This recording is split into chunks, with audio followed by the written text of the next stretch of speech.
అస్మద్గురుభ్యో నమ. విచిత్రవాణి విన్యాసధన్యోపన్యాస వైభవం వర్ధయత్వనిశం సీతారామపాదయుగే మమ. అస్మద్గురుభ్యో నమ. భగవద్బంధులారా, పాండవులు విరాట నగరంలోకి అడుగు పెట్టబోతున్నారు. ధౌమ్యుల వారిని వీళ్ళందరినీ కూడా సాగనంపారు. సాగనంపి ఇక నగరంలోకి అడుగు పెట్టాలి. అక్కడ పాండవుల కంటే ముందు చుట్టుపక్కల ప్రాంతాలన్నీ కూడా పరిశోధనగా చూస్తోంది అమ్మవారు ద్రౌపదీదేవి. అమ్మవారు అని అంటారు ఏమిటండి, ఏదో సీత రుక్మిణి అలాంటి అన్నట్టు కాదు. ద్రౌపది సాక్షాత్తుగా శచీదేవి స్వరూపము. ఇంతకుముందు చెప్పుకున్నాం, అందుకని అమ్మవారిని అంటున్నాం. ఆవిడ చూచి అంటుంది, బాబు అక్కడ నడక నడవడానికి ఉన్న ఒక్క మార్గం తప్ప, కాలిబాట తప్ప అసలు వేరే మార్గాలు లేవు. పొలాల మధ్య నుంచి అడవుల మధ్య నుంచి నడుచుకుంటూ వెళ్ళాలి. కొంచెం చీకటి పడేలా ఉంది. అలాంటి సందర్భంలో అంటే ఎంతయింది, సాయంకాలం 4:30 ఆ ప్రాంతం అయ్యింది. ఆ సమయం లోపల మనం ఎంత నడుద్దామన్నా కష్టం అవుతుంది, మార్గం చెప్పేవాళ్ళు ఉండరు. అలాంటిది కాస్త జనాల సంచారం కూడా లేదు. ఇది నిజానికి ఇది ఆశ్వేజ మాసంలో జరిగిందా వైశాఖంలో జరిగిందా అన్నది ఉత్తర గోగ్రహణ సందర్భంలో అక్కడ మాట్లాడుకుందాం. నిజానికి ఇది ఆశ్వేజ మాసంలో జరిగింది కాదు, వైశాఖ మాసంలో జరిగింది. కర్ణుడు స్వయంగా అంటాడు, గ్రీష్మే మహారణ్యే. మనం గ్రీష్మకాలంలో వచ్చామయ్యా గోగ్రహణానికి. అలాంటితోటి అదేశిక మహారణ్యే. ఇక్కడ మంచినీళ్ళు కూడా దొరకవు. అలాంటి పరిస్థితి, జాగ్రత్తగా యుద్ధం చేయాలి. ఎందుకో మరి పండితులంతా ఇలాంటి దాన్ని పట్టించుకోరు. ఒక్క పుట్టపర్తి నారాయణాచార్యుల వారు మాత్రం 70లో అనుకుంటారు భారతి పత్రికకి రాశారు, రావణవధ ఎప్పుడు జరిగింది, ఉత్తర గోగ్రహణం ఎప్పుడు జరిగింది, ఈ రెండూ కలిపి దసరాతోటి ఎందుకు ముడిపెట్టారు అంటూ చాలా వివరంగా రాశారు. కానీ మనకి ఉత్తమ కోటికి చెందిన వ్యాసాలు అందించిన ఎవళ్ళకి అలవాటు ఉండదు. లోకం ఇంచేత 10 మంది ఎలా అంటే లోకం కూడా అలాగే నడుస్తుంది. 10గురాడు మాట పాడి అయి ధర చెల్లు, అంతే కదా. సరే ఉంచండి అక్కడ. ఇక్కడ అంటోంది ద్రౌపది, స్వామి మనకి పాదబాట అంటే కాలిబాట తప్ప ఇంకొకటి లేదు. వ్యక్తం దూరే విరాటస్య రాజధాని భవిష్యతి వసామి ఇహ అపరాం రాత్రిం. ఈ రాత్రి వరకు ఇక్కడ ఉండి పొద్దున్నే అయితే కాస్త పక్షులు ఇలాంటివి కదులుతుంటాయి, జంతువులు కదులుతుంటాయి, మనుషులు కూడా వస్తుంటారు. దాన్ని బట్టి ఊరు పెడదాము. ఎంచేత కారణం చెప్పింది, బలవాన్ మే పరిశ్రమ.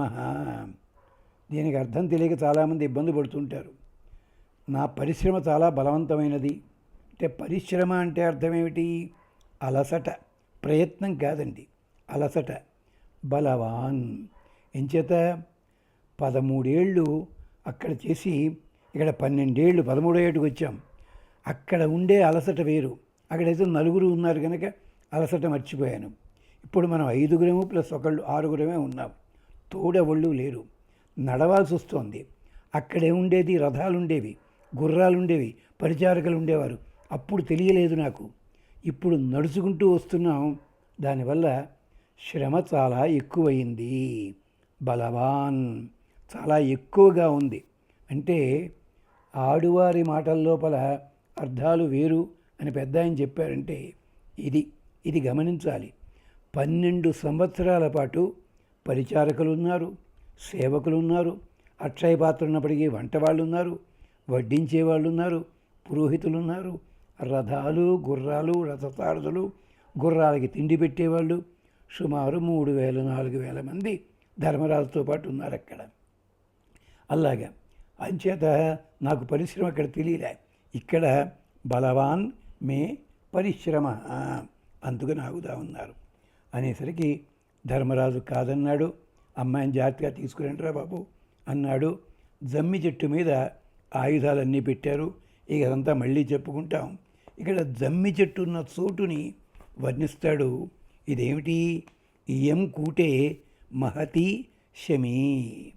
ఇది కూటము అంటే కొండ కొమ్ము మీద ఉంది సమీతరువు, అక్కడుంది ఇది. ఎత్తైన చోటు గుట్ట అంటే కూటమనగానే కొండ కొమ్ము మాత్రం అనుకోకండి, గుట్ట తేడా ఉంటుంది.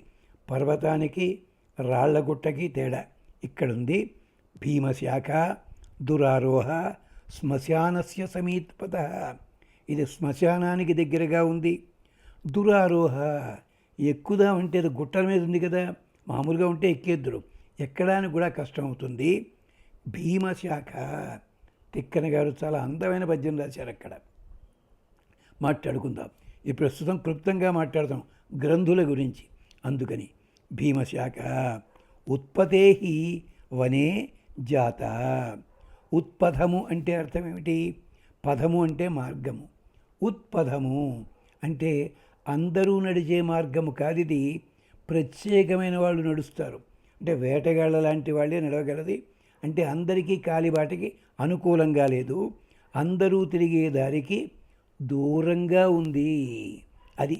అందుకని ఉత్పపాత, ఈ పదాలు మనం చాలాసార్లు వింటాం. అందరూ వెళ్ళే మార్గం కాదది, ఉత్పథము అని చెప్పి అక్కడికి వెళ్ళి, సరే ఎలా వచ్చారు ఏమిటనేది ముందు మాట్లాడుకుంటా వెళ్ళగాను. గాంధీవం దాచారు. ఎందుకని? ఇక్కడ కూడా కాస్త ఆ గ్రంథి చూడాలి మనం. గాంధీవం సుభయంకరం. అదేమిటండి? భయంకరం అంటే సరిపోతుంది కదా, సుభయంకరం ఏమిటి అంటే అంత భయంకరమైంది కూడా ఆశ్చర్యకరంగా ఉంటుంది, చూడగానే దండం పెట్టబుద్ధి అవుతుంది. ఈ గాంధీవం గొప్పతనాన్ని ఉత్తరకాండ దీంట్లో ఉద్యోగ పర్వంలో కంటే కూడా, అదే మన విరాట పర్వంలో కంటే ఉద్యోగ పర్వంలో మరింతగా చెప్తాడు నారదుల వారు దీని గురించి. అది అంచేత సుభయంకరం ఉదారం. ఈ గాంధీవం ఆశ్చర్యకరమైనది, ఉదారం. భక్తితోటి దండం పెట్టావనుకో బెండు ముక్కలా తేలిపోతుంది. పొగరెక్కి ఎత్తుదామనుకున్నామనుకో శివధనుస్సుకుంటే భయంకరంగా ఉంటుంది.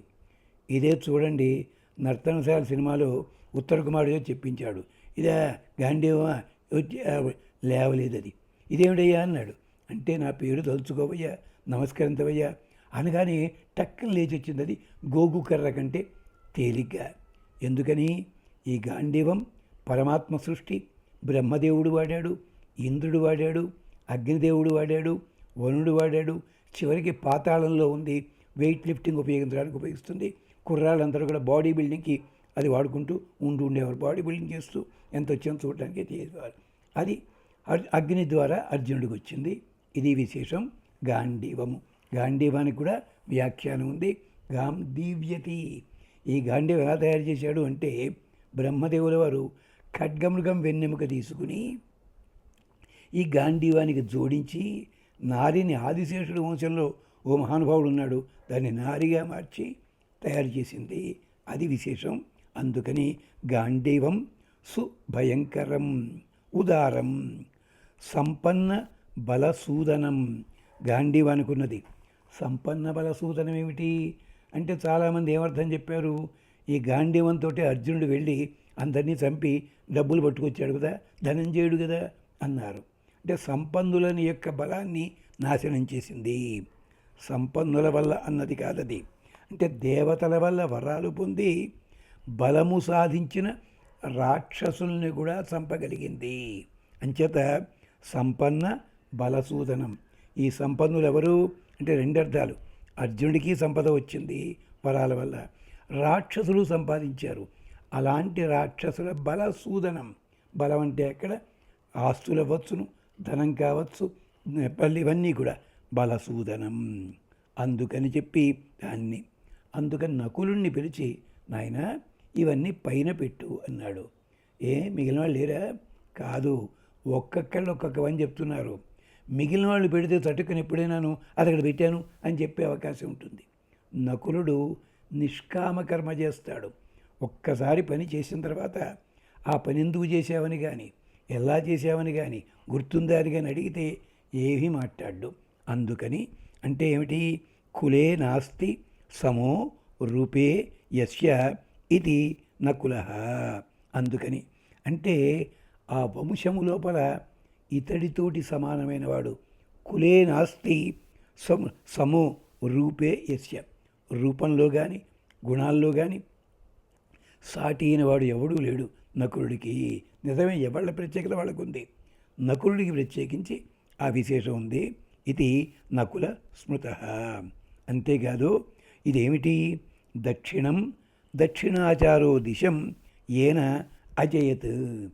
ఈ గాంధీవాన్ని ఎవరు ధరించారు, ఎవరు పట్టుకెళ్ళారు అంటే దక్షిణం దక్షిణాచార. సభాపర్వంలో వస్తుంది. దక్షిణాచారం అంటే హోమములు చేయడం, తప్పుడు పద్ధతిలో హోమాలు చేయడం, బలవంతంగా హోమం చేయడం. అంచేతంటే ఓ మహానుభావుడు యజ్ఞం చేద్దాం అనుకున్నట్ట 8,000-10,000 సంవత్సరాల పాటు. ఋత్విక్కులు ఎవరు దొరకలేదు. అందుకని శ్వేతకి అనే మహానుభావుడు అందుకని పరమశివుడిని ప్రార్థించాడు. అయ్యా, నువ్వే ఋత్విక్గా రా అన్నట్ట. నాకు టైం లేదయ్యా, నేను పంపిస్తా కదా అని తన అంశ అయినటువంటి దుర్వాసుని పంపించాడు. ఇక వేల కొద్దీ, బకెట్ల కొద్దీ, పాత్రల కొద్దీ నెయ్యి వేయడంతో అగ్నిదేవుడికి మాంద్యం పట్టింది. అందుకనే అగ్నిదేవుడు ప్రత్యక్షమయ్యి కాండవదహనం చేసి అక్కడ ఉండే ఓషధుల వల్ల నొప్పి పోగొట్టుకున్నాడని మనకి అరణ్యపర్వంలో వస్తుంది.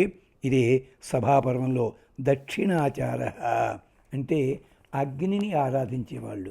ఇప్పట్లో కూడా దక్షిణాచారం అంటే అర్థం ఏమిటి?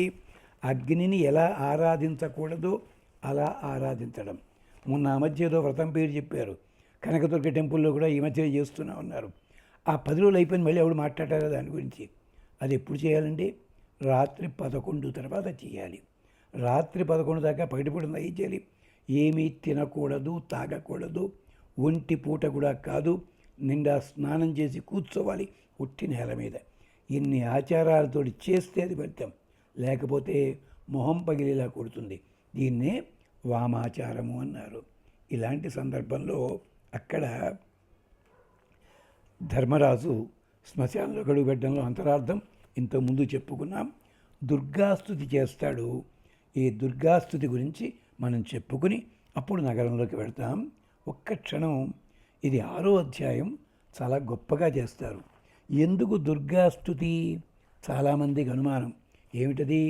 పాండవులంతా కృష్ణుడి మీద నమ్మకం ఉన్నవాళ్ళు, కృష్ణుడి మీద ప్రేమ కలిగి ఉన్నవాళ్ళు. అంతేకాదు, అర్జునుడికేమో శివుని వరాలు ఉన్నాయి, ఇంద్రుడి వరాలు ఉన్నాయి, మహర్షుల ఆశీస్సులు ఉన్నాయి, ధర్మరాజుకి సూర్యభగవానుడి వరం ఉంది, యక్షుడు అంటే ఆయన మహానుభావుడు ఎవరు? యమధర్మరాజు. ఇన్ని వరాలు ఉన్నాయి, అందరికీ అన్నీ ఉన్నాయి కదా. మరి ఇంకా దుర్గాదేవి స్తోత్రం దేనికండి? అవసరమేమిటి అంటే దాని అర్థాన్ని కూడా మనం చెప్పుకుందాం. ఆవిడ గ్రామ దేవత. అంతేకాదు, కొత్త చోటికి వెళ్ళేటప్పుడు జాగ్రత్తగా వెళ్ళమని చెప్పి మనకి వేదం చెప్తుంది. నైతం ఋషిం విదిత్వా నగరం ప్రవిశేత్. యది ప్రవిశేత్ మిథేచరిత్వా ప్రవిశేత్ తత్ సంభవస్య వ్రతం. ఇది కూడా యజుర్వేదంలోనూ ఉంది. దీనికి సంబంధించి కొంచెము ఋగ్వేదంలో కూడా ఉంది, మనకు కనిపిస్తుంది. ఇది అది విశేషం. ఏమంటారు? నైతం ఋషిం విదిత్వా నగరం ప్రవేశేత్ అంటే నగరంలో అడుగు పెడుతున్నప్పుడు ఈ నగరానికి మూలపురుషుడు కారణమైన వాడు ఏ మహానుభావుడు ఉన్నాడో ఆ ఋషిని గురించి తెలుసుకో నువ్వు. నైతం ఋషిం విదిత్వా నగరం ప్రవిశేత్. యది ప్రవిశేత్, ఒకడు వచ్చావనుకో, మిథే చరిత్వా ప్రవిశేత్ అంటే ఏమీ తెలియని వాళ్ళ వలె, మామూలు సాధారణ వలె వెళ్ళాల్సి ఉంటుంది. అలా ప్రవిశేత్. తత్ సంభవస్య వ్రతం. సంభవ ఋషి అని ఒక ఆయన చెప్పాడు ఈ మాట. సంభవం అంటే శరీరధారి, మిథే అంటే ఇది మాయగా ఉంది అని అనుకోవాలి. హైదరాబాద్ వెళ్ళిన కొత్తల్లో మాకు హైదరాబాద్ ఎక్కడా అంటే ఎక్కడ చెప్పేవారు?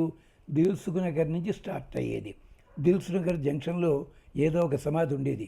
అక్కడి నుంచి కొన్నాళ్ళు పోయేసరికి వనస్థలపురం నుంచి స్టార్ట్ అవుతుంది హైదరాబాద్ అన్నారు.